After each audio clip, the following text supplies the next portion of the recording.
맑은 여름날 태양이 뜨겁게 내리쬐는 서울의 한 카페에서나 지영이는 오래된 친구인 민수와 마주 앉아 있었다. 모처럼 시간되어 만난 자리라 서로의 근황을 전하기 바빴지만 대화를 이어가는 사이사이 민수는 계속 자신의 물병에 손을 뻗으며 물을 벌컥벌컥 마셨다. 그 모습을 보며 나는 문득 궁금해졌다. 민수야, 너 원래 그렇게 물 많이 마시니? 나는 묻지 않을 수 없었다. 민수는 잠시 물을 내려놓고 어깨를 으쓱하며 답했다. 응, 나 요즘 하루에 최소 3리터는 마시려고 노력 중이야. 건강에 좋기도 하고 피부에도 좋은 것 같아서. 나는 고개를 갸웃거렸지만 친구의 건강관리법에 솔깃했다. 사실 나도 몇 번이고 온라인에서 하루에 물 2리터 꼭 마시기 같은 권장사항들을 본 적이 있었다. 과연 물 마시는 양이 그렇게 큰 영향을 끼치는 걸까 하는 궁금증이 생겼다. 그날 이후 나도 민수처럼 물 마시는 양을 늘려보기로 했다. 아침에 일어나자마자 커다란 머그로 물 한 잔부터 비우기 시작해 사무실에 녹차잔을 비우고 점심시간엔 생수 한 병을 추가로 사서 마셨다. 처음에는 계속 화장실에 들락거리는 시간이 잦아져서 불편했지만 며칠 지나니 몸이 적응하기 시작했다. 놀라운 점은 며칠 지나자 내 피부가 확연히 촉촉해지고 미세한 잡티들이 줄어들기 시작했다는 거였다. 회사 동료도 얼굴이 환해졌다고 칭찬해줬고 나는 민수의 조언에 점점 확신을 갖게 되었다. 몇 주 후 우연히 건강 세미나에 참석할 기회가 생겼고 그곳에서 전문가가 수분 섭취의 중요성을 설명해 주었다. 강의 내용은 흥미로웠다. 몸의 70%는 수분으로 이루어져 있으며 우리가 매일 함께 섭취하는 물은 세포 기능, 노폐물 배출, 체액 균형 유지를 돕는다. 더불어 적절한 수분 섭취는 집중력 향상과 에너지 증진에도 기여할 수 있다고 했다. 다만 매일 정확하게 2리터를 마셔야 한다는 규칙을 따를 필요는 없다는 것도 그 자리에서 알게 되었다. 개인의 체중, 활동량, 거주 환경, 기후 등에 따라 필요한 양이 다를 수 있으며 중요한 것은 몸이 보내는 신호에 귀 기울이는 것이라는 게 포인트였다. 그 후로 나는 물을 마시는 일이 단순한 습관을 넘어내 몸과 마음을 돌보는 방법이라는 것을 체감하게 되었다.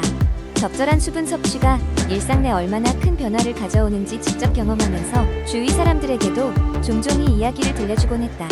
결국 필요한 건 물 마시는 양 그 자체가 아니라 우리 몸의 필요를 인식하고 최상의 컨디션을 유지하려는 것이 아닐까 생각했다. 두 번째 이야기, 어느 작은 마을에 건강에 큰 관심을 가진 사람이 살고 있었습니다. 그의 이름은 민수였습니다. 민수는 항상 건강해 보였고 그의 활기찬 모습은 많은 사람들이 부러워하곤 했죠. 마을 사람들은 민수가 특별한 비법이 있는 게 틀림없다고 생각했습니다. 어느 날 궁금증을 이기지 못한 한 젊은이가 민수에게 다가가 물었습니다. 민수 아저씨는 어떻게 그렇게 건강하신 거예요? 민수는 환하게 웃으며 대답했죠. 사실 큰 비법은 없어. 나는 그냥 매일 조금씩 걸을 뿐이야. 그 젊은이는 놀랐습니다. 단지 걷는 것만으로요?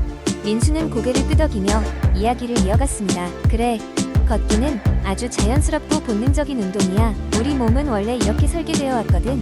무엇보다 걷기는 특별한 장비가 필요 없어서 언제 어디서나 쉽게 할 수 있지. 내가 매일 걷기를 시작한 지 몇 년이 되었는데 시간이 지날수록 내 몸과 마음이 균형을 찾는 걸 느낄 수 있었어. 혈액순환이 개선되면서 피로가 덜 쌓이고 기분도 상쾌해지는 거야. 민수는 자신의 경험담을 털어놓으면서 걷기의 이점을 하나하나 설명해 주었습니다. 걷기는 심폐 건강에도 좋고 혈압을 낮춰주는 데도 도움을 줘. 또 체중 관리에도 효과적이라 비만을 예방할 수 있지. 그래서 아무리 바빠도 하루에 30분씩은 꼭 산책을 하려고 해.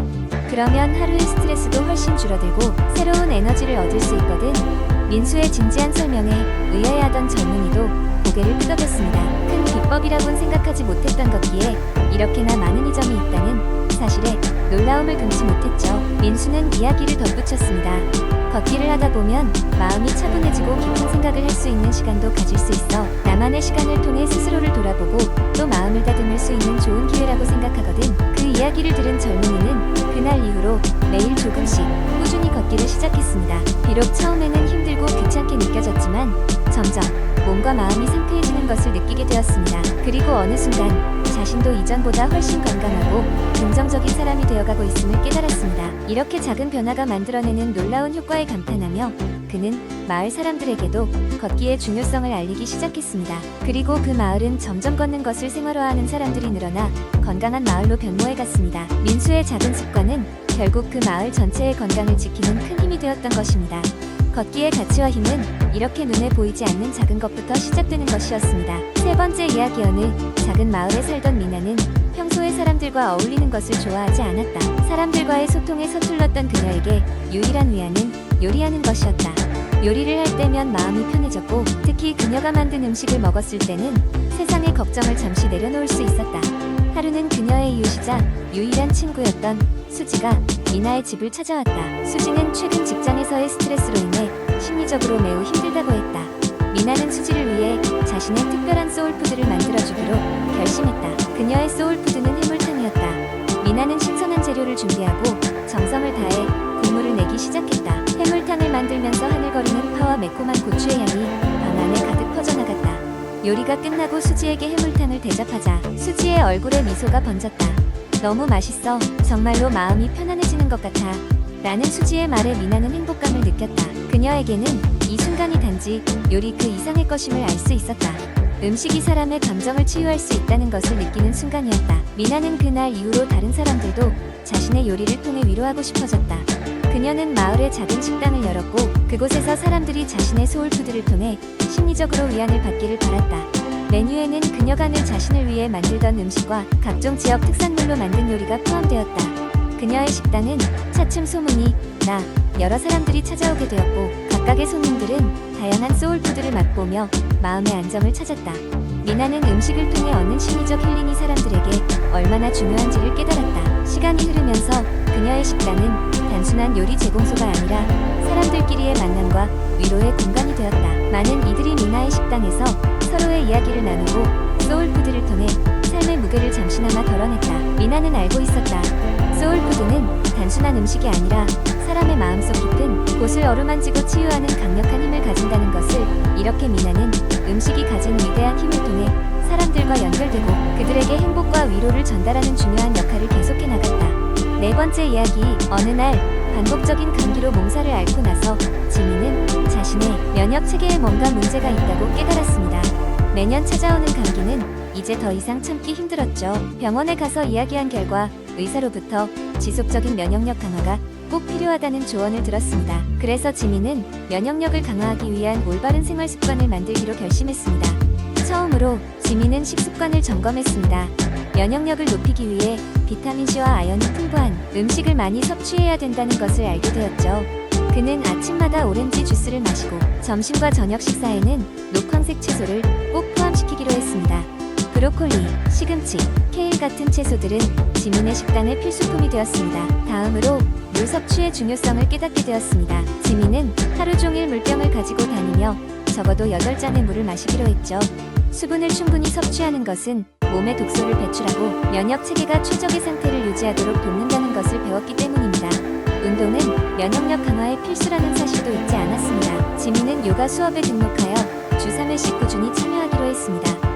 요가는 몸의 긴장을 풀어주고 스트레스를 완화시켜 몸과 마음 모두에 긍정적 영향을 주었습니다. 또한 산책이나 조깅 같은 가벼운 유산소 운동도 샤워 후 산뜻한 기분을 주며 면역력을 높이는 데 도움이 되었습니다. 수면의 질 또한 타협할 수 없는 부분입니다. 지민은 매일 밤 7-8시간의 충분한 수면을 취하기로 했습니다. 그는 수면 패턴을 고정시키기 위해 매일 같은 시간에 잠자리에 들고 같은 시간에 일어나는 습관을 들였습니다. 깊고 충분한 수면은 면역 세포의 활동을 촉진하고 감염에 대한 저항력을 높이는데 결정적인 역할을 함을 몸소 느꼈습니다. 마지막으로 스트레스 관리도 중요한 요소로 자리 잡았습니다. 지민은 일기를 쓰거나 명상을 하면서 자신의 감정과 생각을 정리했습니다. 때때로 그는 차 한 잔을 마시며 조용한 시간을 보내기도 했고, 이런 단순한 행동들이 그의 스트레스 지수를 낮추고 마음의 평화를 가져오는 데 큰 도움을 주었습니다. 몇 개월이 흐른 후 지민은 자신이 이전보다 훨씬 더 건강해졌음을 느꼈습니다. 감기에 걸리는 횟수가 현저히 줄었고 이전보다 에너지도 넘쳐났습니다.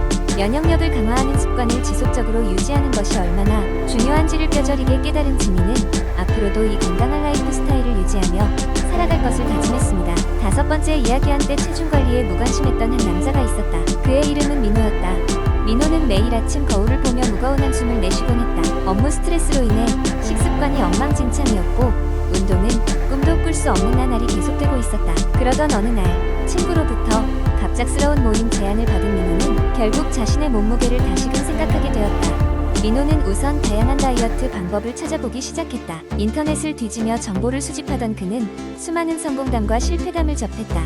그는 이런 생각이 들었다. 참고할 만한 핵심 방법은 무엇일까? 검색을 하던 중 민호는 균형 잡힌 식단과 꾸준한 운동이 체중 감량에 가장 중요하다는 사실을 알게 되었다. 그래서 그는 제일 먼저 자신이 좋아하는 음식들부터 점검하기로 했다. 가공된 음식과 설탕이 많이 들어간 간식들을 멀리하기로 마음먹었다. 대신 싱싱한 야채와 단백질이 풍부한 음식들로 식단을 구성하기 시작했다. 당장은 적응하기 어려웠지만 탄산 음료 대신 물과 허브티로 갈증을 해소하기로 했다. 처음 한 주는 쉽지 않았다. 익숙했던 음식 대신 새로운 식단에 적응하기란 쉽지 않은 일이었고 매 끼니마다 그는 유혹과 싸워야만 했다. 하지만 민호는 이때마다 운동을 통해 결심을 다지곤 했다.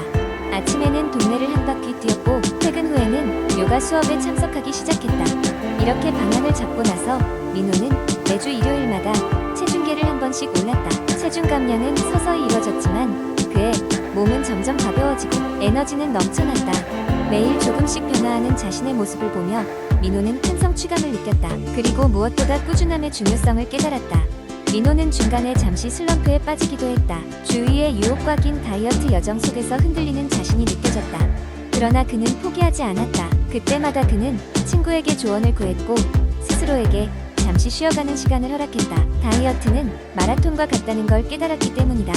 웬만한 진척이 보였을 때쯤 민호는 자신이 목표로 했던 거의 모든 것을 이루는 데 성공했다. 체중 감량을 넘어서 건강한 생활 습관을 유지할 수 있게 되었고 더 나아가 그 과정에서 얻은 자신감으로 주변 사람들에게 긍정적인 영향을 미치기도 했다. 민호는 마침내 다이어트의 비밀을 알게 되었다고 느꼈다. 그것은 바로 자기 자신에 대한 믿음과 인내였다. 민호는 그 경험을 토대로 이제는 다이어트에 도전하는 사람들에게 존경과 격려의 메시지를 보낸다. 작은 목표부터 시작해라.